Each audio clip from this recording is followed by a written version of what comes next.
मेरे प्यारे बच्चों, आप सभी का इस क्लास में स्वागत है। काव्य संकलन के कवि बाल कृष्ण शर्मा नवीन जी के बारे में आज हम उनका जीवन परिचय जानेंगे। ठीक है, तो आइए प्रस्तावना देखते हैं।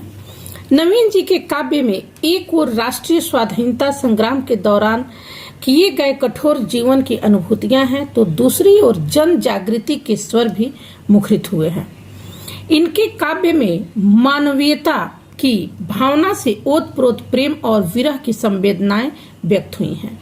ये छायावाद के समानांतर बहने वाली वीर सिंगार धारा के अग्रणी कवि थे। नवीन जी के काव्य की समीक्षा करते हुए डॉक्टर राजेश्वर प्रसाद चतुर्वेदी जी ने लिखा है, नवीन जी की देश प्रेम संबंधी प्रत्येक रचना में गुलामी की जंजीरें तोड़ने और उथल पुथल मचा देने का आह्वान मिलता है। इनका काव्य भारतीय संस्कृति और विचारों का प्रतिनिधित्व करता है। इनका जीवन परिचय जान लेंगे। बाल कृष्ण शर्मा नवीन का जन्म 1898 ईस्वी में उज्जैन के निकट भूजालपुर गांव में हुआ था। नवीन जी के पिता का नाम पंडित यमुना प्रसाद था। ये साधारण आर्थिक स्थिति में जीवन यापन करने वाले ब्राह्मण थे। नवीन जी कानपुर में श्री गणेश शंकर विद्यार्थी के संपर्क में आए और गांधी जी के सत्याग्रह आंदोलन के आह्वान पर कॉलेज छोड़कर राजनीति के क्षेत्र में आ गए। इन्होंने कई बार जेल यात्राएं भी की। नवीन जी भारतीय संविधान निर्मात्री परिषद के सदस्य भी रहे। संविधान में हिंदी को राजभाषा के रूप में स्वीकार कराने में इनका बड़ा योगदान रहा। 1955 ईस्वी में स्थापित राजभाषा आयोग के सदस्य के रूप में इनके कार्य अत्यंत महत्वपूर्ण रहे। 1952 ईस्वी से 1960 ईस्वी तक ये सांसद भी रहे। 29 अप्रैल 1960 ईस्वी को काव्य पथ का यह पथिक पंचतत्व में विलीन हो गया। अब इनके हम साहित्यिक अवदान जान लेंगे। नवीन जी अपूर्व साहित्यिक प्रतिभा के धनी थे। इनका साहित्यिक जीवन पत्रकारिता से प्रारंभ हुआ।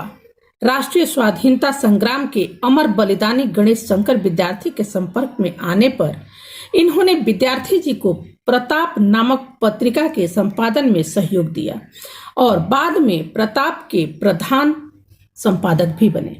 राष्ट्रीय विचारों पर आधारित प्रभा नामक पत्रिका का संपादन भी इन्होंने ही किया। ये एक तेजस्वी वक्ता और स्पष्ट विचारधारा वाले व्यक्ति थे। इन्होंने भारतीय संस्कृति, भारतीय राष्ट्रीय आंदोलन, राष्ट्रीय भावनाओं, प्रेम एवं श्रृंगार पर ओजस्वी कविताओं की रचना की। इनके काव्य का प्रमुख स्वर प्रगतिवादी है। ये मानवतावादी दर्शन के उपासक थे।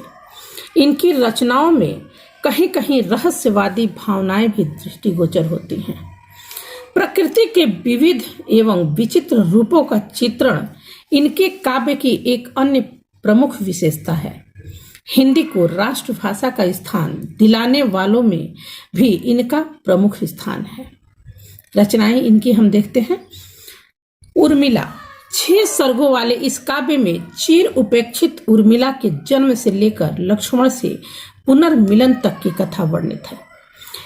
इसमें उर्मिला का विरह वर्णन अत्यंत कलात्मक और मार्मिक है। कुमकुम इस गीत संग्रह का मूल स्वर यौवन और प्रखर राष्ट्रीयता है। स्थान स्थान पर रहस्यात्मक संकेत भी परिलक्षित होते हैं। आगे देखते हैं। तीसरा है इनका रश्मि रेखा। इसमें नवीन जी की प्रेम संबंधी अभिव्यक्तियां अधिक मात्रा में हैं। प्रणय, संवेदना तथा कला की दृष्टि से यह उनका श्रेष्ठतम संग्रह है। अपलक, क्वासी, इनमें भक्ति और प्रेम से पूर्ण कविताएं संग्रहित हैं। 5वां इनका है विनोबा स्तवन। इसमें विनोबा भावे तथा उनके भूदान आंदोलन पर लिखे गए प्रशस्ति के पद हैं। प्राणार्पण, यह गणेश शंकर विद्यार्थी के बलिदान पर लिखा गया खंड काव्य है। नवीन जी की इन कविताओं में राष्ट्र प्रेम, मानव प्रेम, लौकिक प्रेम तथा अलौकिक प्रेम की सरिता प्रवाहित हुई है। भाषा शैली इनका, नवीन जी ने अपने काव्य में विभिन्न शैलियों का प्रयोग किया। इनकी शैली कहीं ओजपूर्ण है, कहीं अत्यंत कोमल हो जाती है।